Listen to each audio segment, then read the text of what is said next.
So this event is entitled Sprinkles for Change, and it is again our fourth Jedi Week event this week. And so we actually have our lovely guest speaker, Miss Clarice Gordy. Okay, so what I'm going to do now is give you a little bit of information and background about Miss Clarice Gordy, who is now spotlighted on your screen.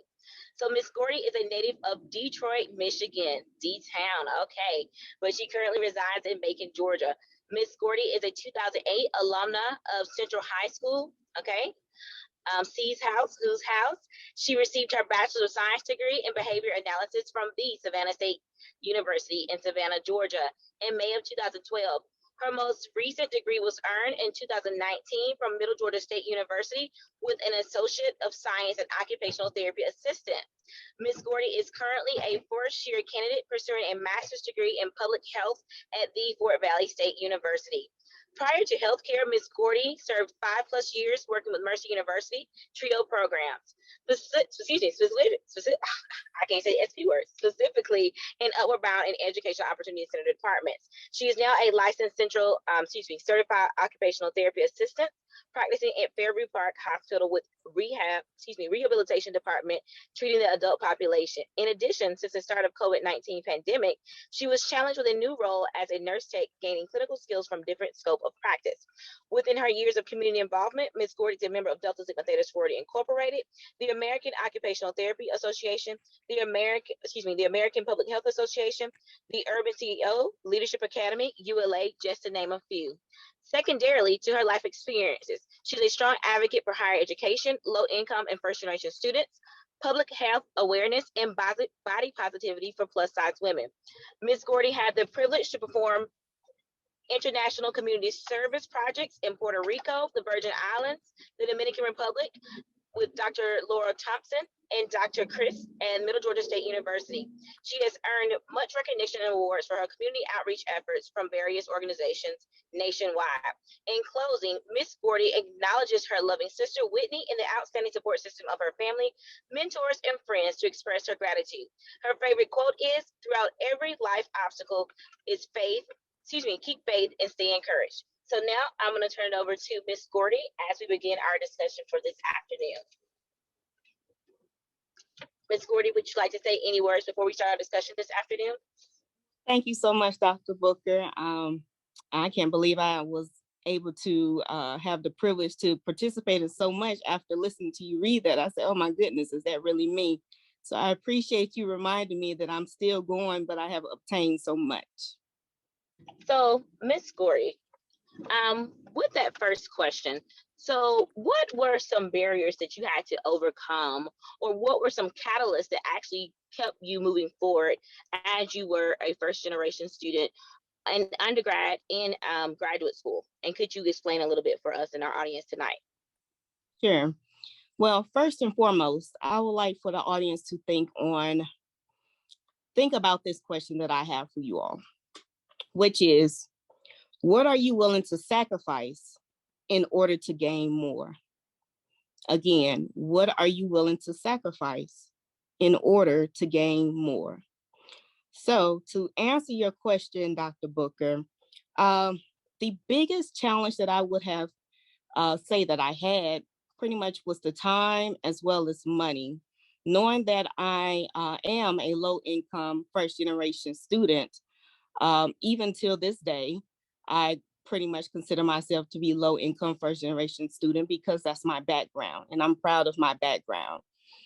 But because of my low income and first generation background, I was pretty much new to a lot of resources and different support from various areas, whether it was personal or professional. Of course, the school that I attended for undergrad as well as now in grad have been extremely helpful, but you have to have the initiation within yourself to want to find out more and to search for these resources, in addition to open your mouth and ask, hey, I need help, or who should I be speaking to? And in most cases, it starts within your classroom with your classmates, your professors, And you pretty much just branch out from that point, because you will be more than likely directed to where you need to go.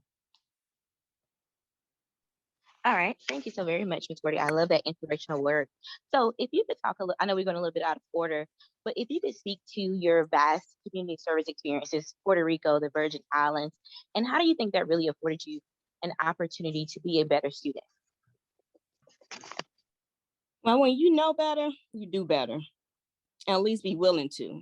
And I say that because having the opportunity, well, first, let me go back. As we know, low income background. Did I have the money to go to these places out of pocket? No, I did not. And to be very honest and open with you all, I utilized my financial assistance. Fortunately, I had enough financial assistance to pretty much pay for my expenses, which were at the time $999. I'll never forget the number. And I was so excited to be able to have this offer in front of me. I could not allow it to pass by.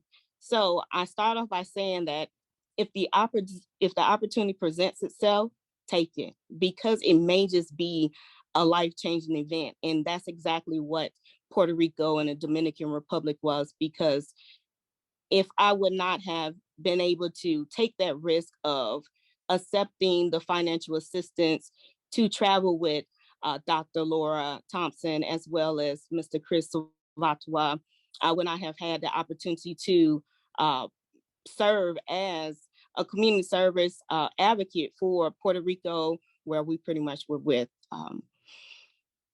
individuals that did not have their parents, and they were pretty much students that could not be visible amongst the public due to privacy. However, we were there to help clean up the school area, as well as just make them feel comfortable to know that you need to have a conducive environment to want to learn. As well as Dominican Republic, we pretty much were able to participate in animal shelter, serve as advocate for the care of animals, as well as the care for animals and the love for people that have various animals. In addition to, we had a few other events that we pretty much participated with, but overall we had a great time, not just serving our community that was internationally, but as well as bringing that information back to where we started, which was Middle Georgia State University.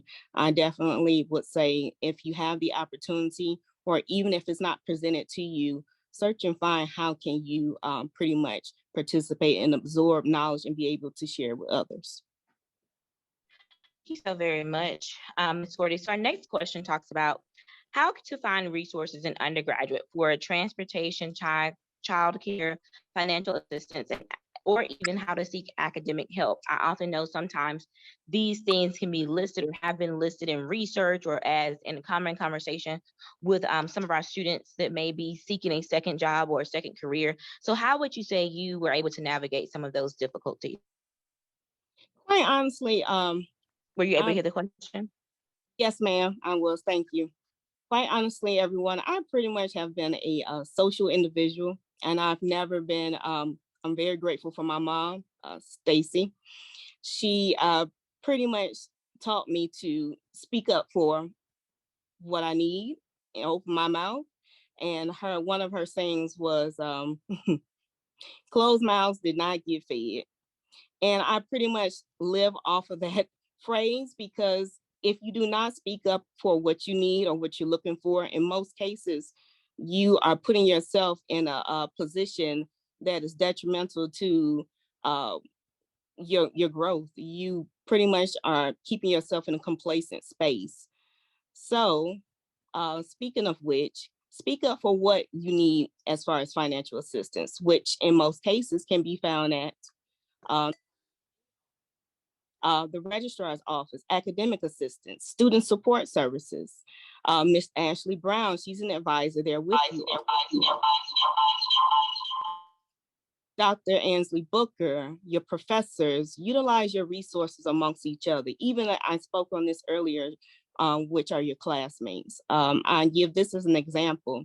I was granted a scholarship as I was a student for the occupational therapy assistant program simply by just speaking to my classmates. And my classmates were so open and willing to share information. And I must admit, sometimes that's not always the case.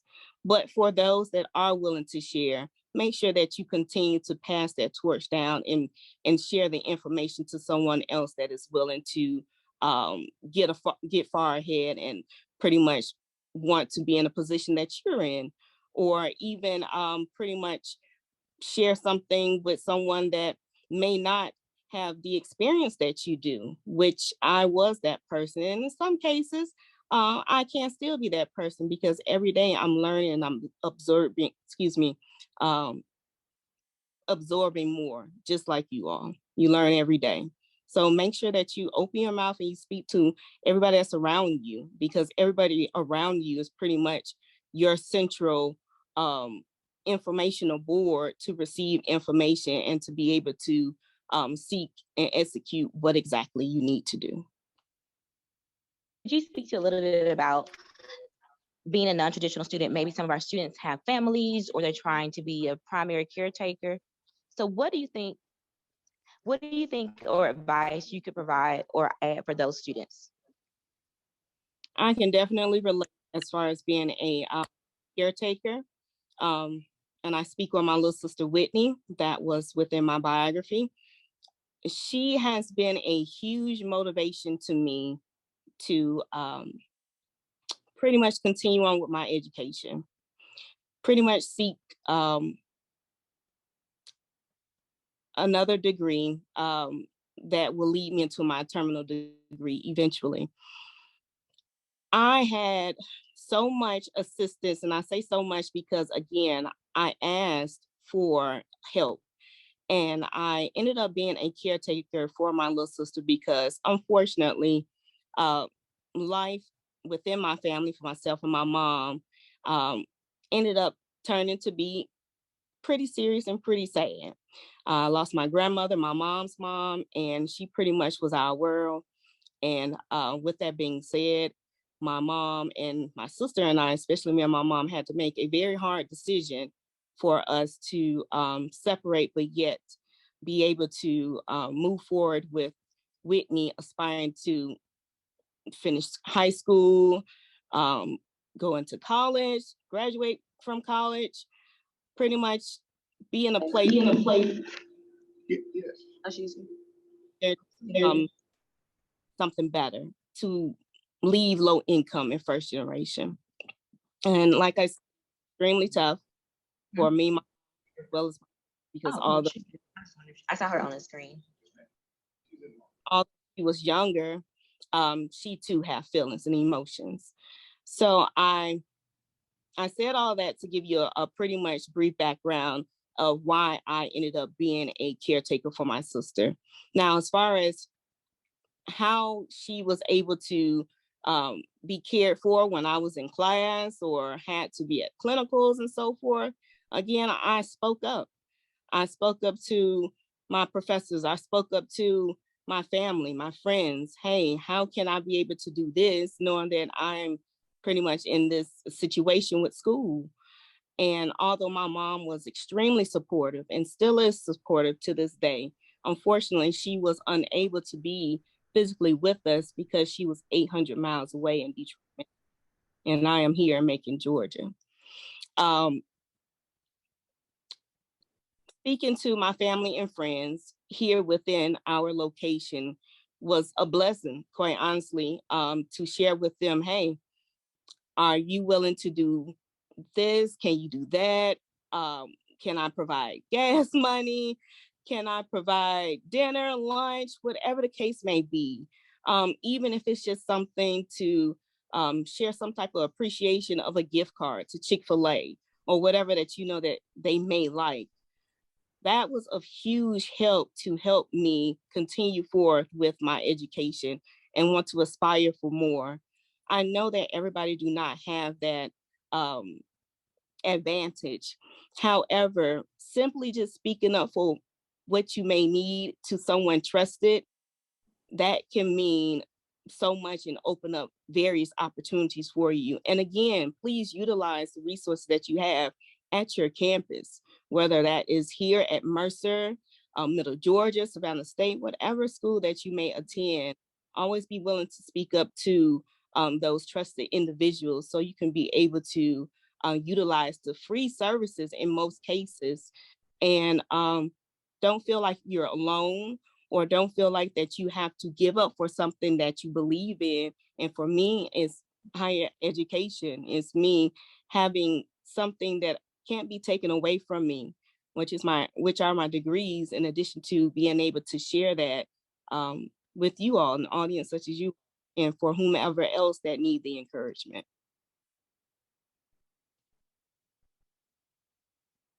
Okay, wonderful. Thank you so very much.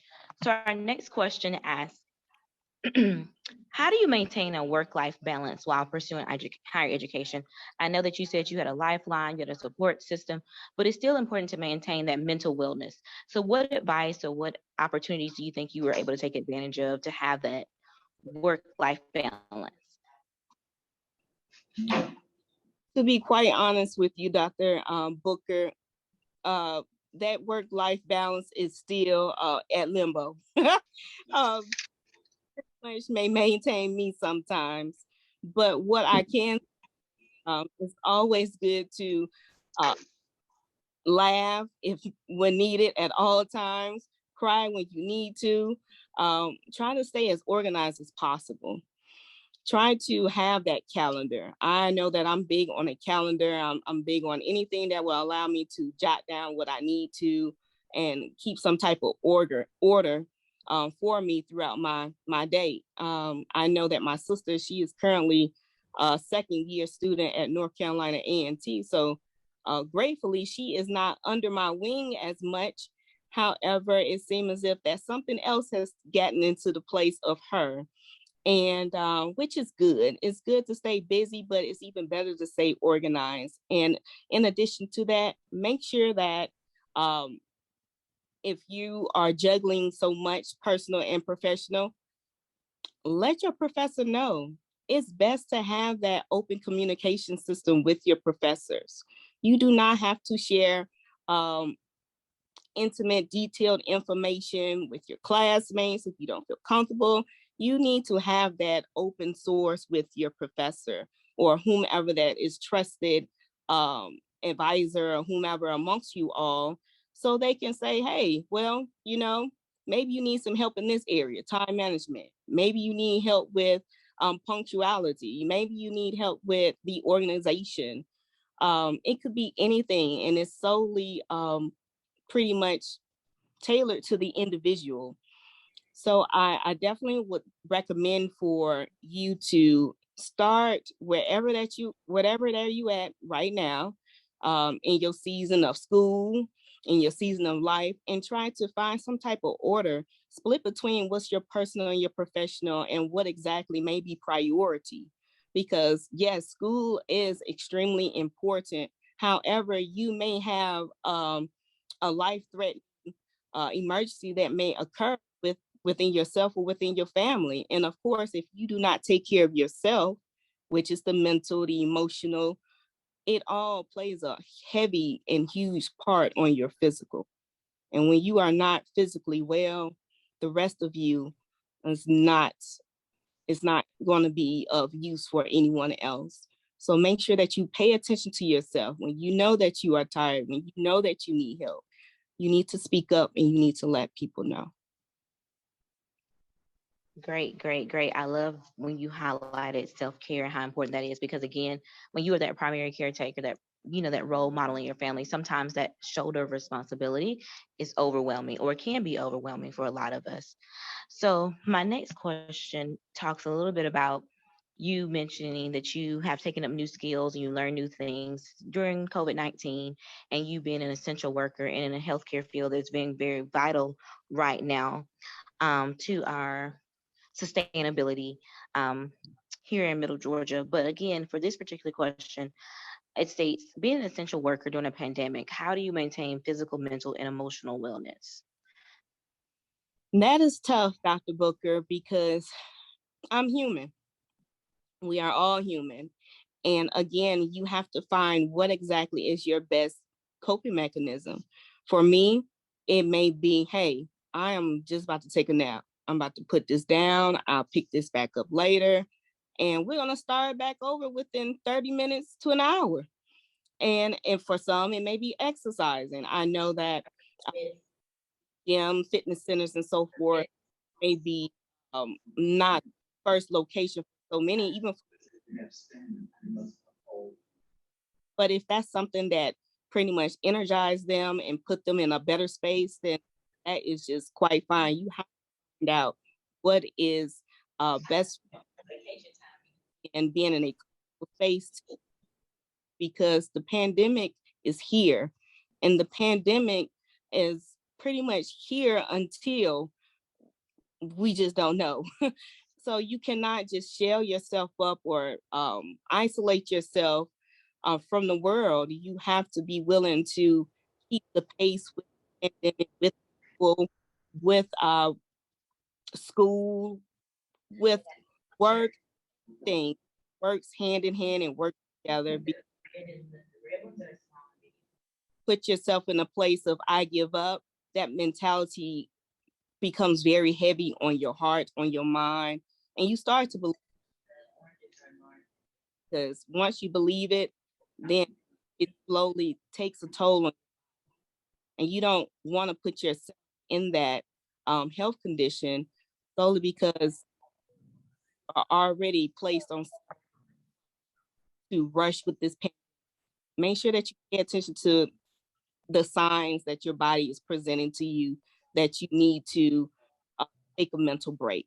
The mental break is extremely vital in the world that we live in right now. And even after the pandemic, continue to utilize the techniques in order to stay above water, because most of us, we sometimes may sink, but you make sure that you come above water when as necessary as much as possible too. Oh, gotta stay above water. You definitely gotta do that. So my next question wasn't necessarily on the something we covered, but I think it's important based upon the information you presented in your bio. You had Yeah. a change in career. And I know sometimes we may do that in our lifetime. We may have one, two, three, maybe even four or five careers, because oftentimes a lot of us have a lot of great gifts and talents that we may have not tapped into, or maybe they've been exposed and then we want to pursue them. So, what advice would you give to individuals who are maybe seeking a different career or a different career alternative? Go for it.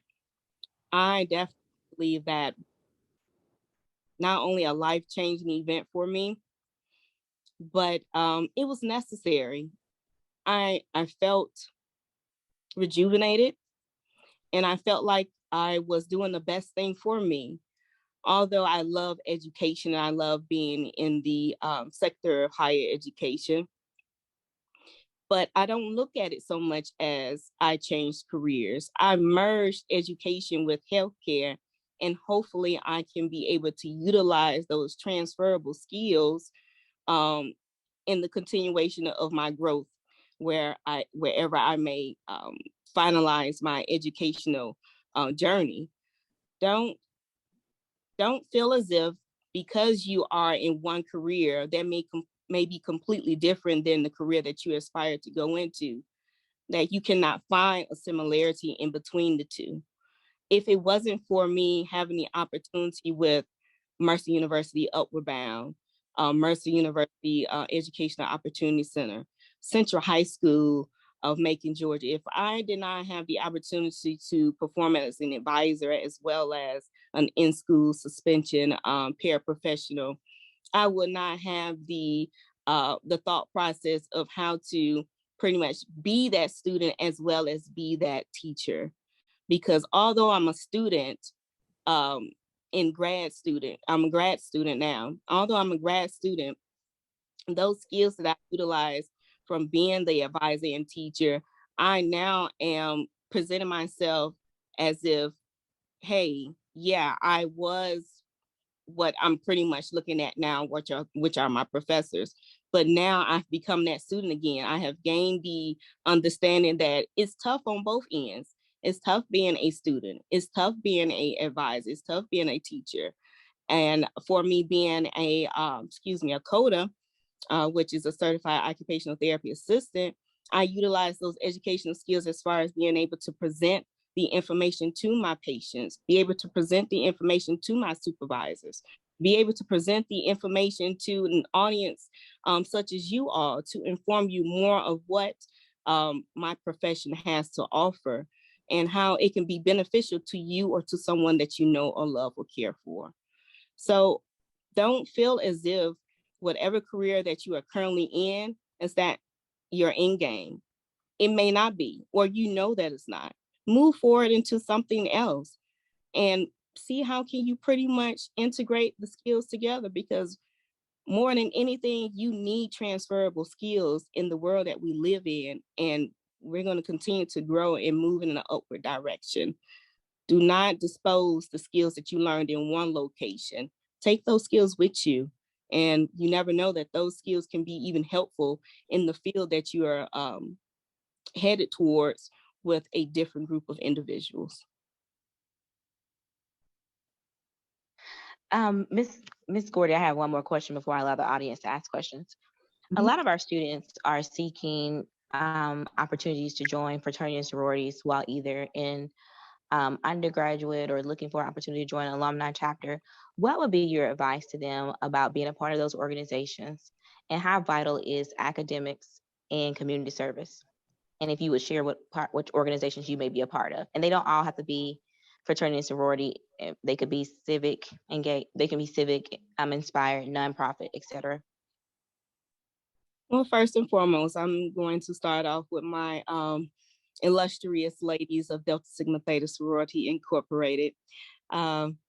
As well as she stated earlier, I am a member of the American Occupational Therapy Association, as well as the American, Public Health Association, in addition to the Urban Leadership Academy, and so many others, quite honestly. But what matters most is that you have a an understanding foundation within your education. Academics matters the most in everything that you do, because if you do not have a strong foundation in your education, pretty much you're in a place of confusion. How can you be able to share and advocate as well as recruit others for your organization if you are not even in the position that you should be within your own? How can you be that big brother or that big sister where you are not even being friendly or kind to those that you don't know? How can you pretty much advocate scholarship as well as sisterhood, and you may have it within your family, scholarship meaning the education, the academics, but you're not willing to be that person or be that that mentor to those, again, that you know and those that you do know. Be willing to be that role model, because I promise you, someone and even groups of individuals are watching you, whether they may be your peers, whether they may be, again, your professors, your instructors, your advisors. It could be just random people that you never even met, but again, they are watching you. I advise for you all to have a stable and strong foundation academically. And when I mean strong, I mean above a 3.0. Don't aim for mediocre. Be above average. I'm not saying that if you have to strive for a 4.0, but if that is a goal for you, you can do it. If a 3.5 is a goal for you, have that 3.5. But definitely strive above a 3.0. Community service, again, that goes back into being kind and mixing and mingling with other people that you know and who you don't know, that look like you and don't look like you. Even within my own organization, my sorority, we have ladies that are members of Delta Sigma Theta Sorority Incorporated that do not look like me. And that's just fine. Why? Because they present the service, they present the dedication, they present the love that I do for my organization. And that is what matters most, is that we work together, we learn together, and be able to share and encourage others to be that person that can pass the torch to the next generation of wisdom, and continue to have that burning desire to want to learn more and absorb more. You will be surely surprised at who can be watching you and who is willing to go that extra mile for you and present opportunities to you just by having an academic and community service background. And you do not have to have, again, that 4.0 academically, and you don't have to be a part of 1,000 organizations in order to say that you participate in community service. What makes you stand out the most is that you are dedicated to the 2 or 3 community service projects that you are presented with, as well as having that good academic above 3.0, again, that I recommend GPA, to share that, hey, I'm not only doing my best academically, but I'm also dedicated in the community service realm with my 2 or 3 community service projects for the past 2-3 years. Open communications with those that are over those community service projects, because they too know individuals that may know you, may not know you, but are willing to go that extra mile to help you. Okay, so the next question I have for you, and I know I keep saying this is the last question, but the more you talk, the more I get inspired. And someone put that in the chat, so very inspirational. I wanted to ask a question about how important it, or could you speak to if you ever experienced any discrimination being a person of color in the healthcare field, or being a woman in the healthcare field? Could you speak to any of that, and any microaggressions or micro assaults or sexism or racism that you may have experienced in a healthcare setting or STEM field? Well, it is there's not a lot of African American women, African American in general, individuals that pursue these areas, STEM, healthcare, and that's why pretty much advocate heavily to recruit more that like me, more that look similar to my background. I'll never forget, I'm going to share 2 examples of discrimination. It was passive. It still helped me in the mindset of, hey, Clarice, you have to always keep in mind that you live in a world that everybody's not willing to, based off how you look. You have those that do accept and love you for who you are, and it don't matter what you look like. But then you do have those that just by how you look is a problem, despite what you may know and how you could be an them, as well as they could be. What I share, it may have been right when I was starting in healthcare, and automatically I'm not sure if it was a patient,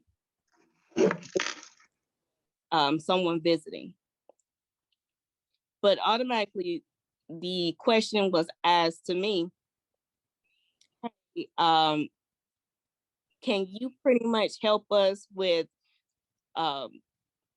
getting our trays, our meals, and so forth? And I said, excuse me, are you looking for a cafeteria or something of that nature? And pretty much they said, yeah. And I said, I'm sorry, but unfortunately, I don't work in the cafeteria. But that was a stereotype based off how I look. And when I shared with them that I'm pretty much, a therapist, the narrative had changed. And although they did apologize, experience to have received the stereotype that because I am in the hospital or a healthcare location, that you could not be a therapist, you could not be a doctor, you could not be a physician assistant, you could not have a true clinical role, you couldn't be a nurse tech, whereas I was and I am. And it was just a moment that had me thinking like, wow, you know, I really have to understand that this is new to some people, to see women on top of African American women that are working in healthcare, and not just in any part of healthcare, but I'm actually treating patients. The second experience I had, I graduated from my awesome program of OTA at Middle Georgia State University, and I graduated as the only African American person from that cohort. And it pretty much didn't start that way. However, for me, graduating as the only African American person from that cohort, I knew that I pretty much was the individuals that those behind me that looked like me looked up to. And I wanted to make sure that I presented myself as that way of I'm open, I'm accessible, but I'm also focused on what I need to do, because I am now in a position where I have to I feel obligated. Let me say that. I feel obligated to show that I can do this. And even though I am African American, I deserve to be here. I deserve to be here. I deserve to graduate from here. And I had some awesome professors. I had an awesome executive director. They were open and willing to always provide assistance, support. But it was a lot of pressure. It was a lot of pressure. I had some very good classmates that may at times we had challenges, and that just comes with life. Um, just make sure that when challenges do occur, that you share that with the appropriate authorities, so everyone is aware and that you are not put into a place of um, whether if it's accidental or intentional harm. You don't want to put yourself into any type of harm, especially for me being African American woman or African American in general. So yeah, those were my, well, two to just give experiences. However, I feel good. I'm proud of myself. I appreciate the help that I had along the way of those that look like me as well. Again, as I said, that don't look like me, but had the heart to be willing to be my support, show me something different, teach me something different. And I was willing to absorb. And till this day, you know, I keep in touch with all my past professors, instructors, and so forth that has guided me to this point. And whenever they need me to present myself, I try my best to be available. But there's a question from the chat, and it says, what is the most memorable moment of your professional journey? My most memorable moment of my professional journey.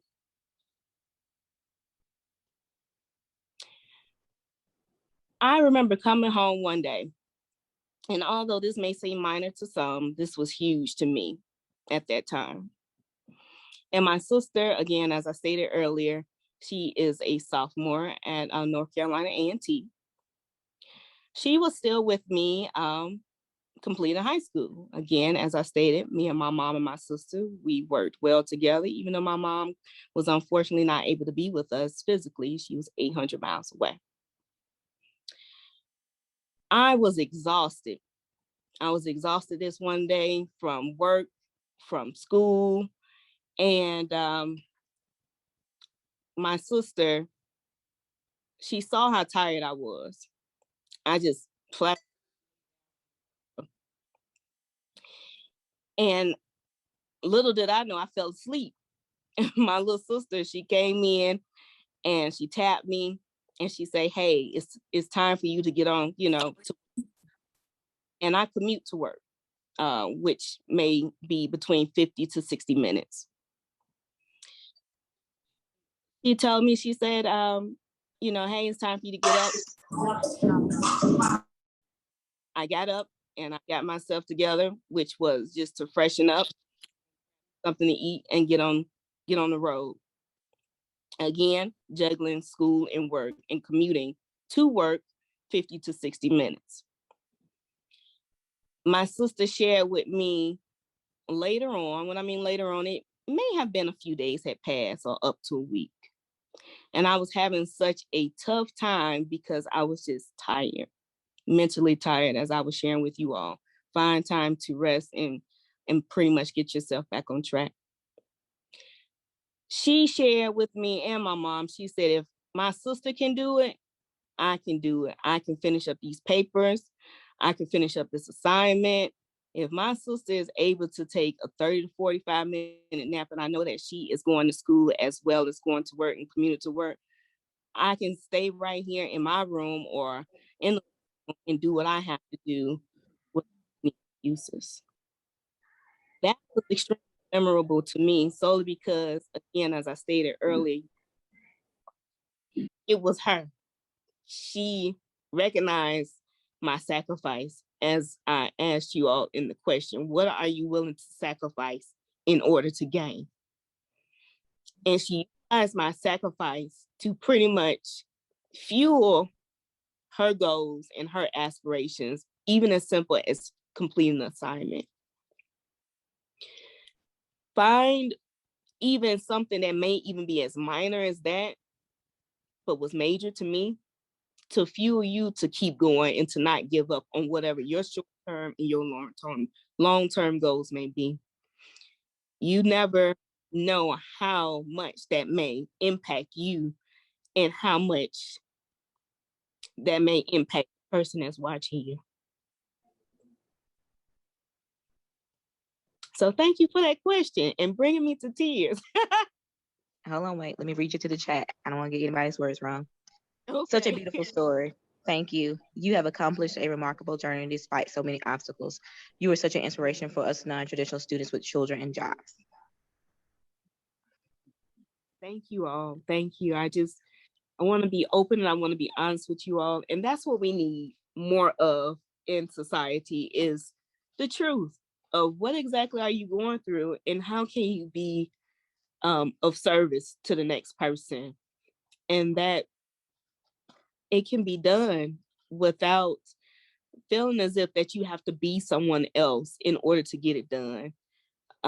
Again, I speak highly about my executive director of my OTA program because I'll never forget, I had a practical working on a real life patient. Well, he wasn't a patient, but he played very well as a patient. Let me say that. And she told me at the very end of my practical, Clarice, you was not yourself. I didn't like it. And at first, I looked at her. I was like, I didn't like it. I pretty much presented everything on this practical that was asked of me. But she said I was not myself because I pretty much was very robotic and focused on getting it done rather than being myself in the process of sharing my personality and opening up individuals. And that individual was my patient. If you all don't take nothing else away, be yourself at all times. Be yourself and be willing to absorb, be willing to share, be willing to be amongst individuals that's smarter than you. That right there alone shows that, hey, I may not know this biology or engineering course that I'm currently pursuing, but I'm willing to be around somebody that do. And I'm willing to be quiet and hear what they have to say. And I'm willing to ask questions when necessary. Be willing to just be there rather than always the person that possibly think they know something, or being the person that feels as if that they always have to say something. Sometimes being quiet can be the best thing that you can do, because observing and listening, those are huge communication skills that can sometimes be undervalued, but are very valuable amongst people.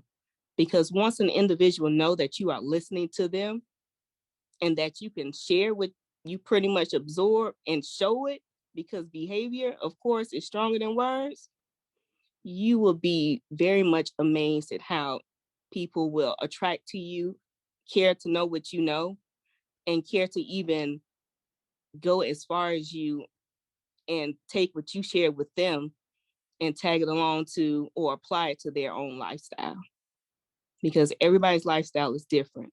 What opened my house, what my key that opened up my house does not open your house, and vice versa. So find out a way to apply the information that is received to you directly.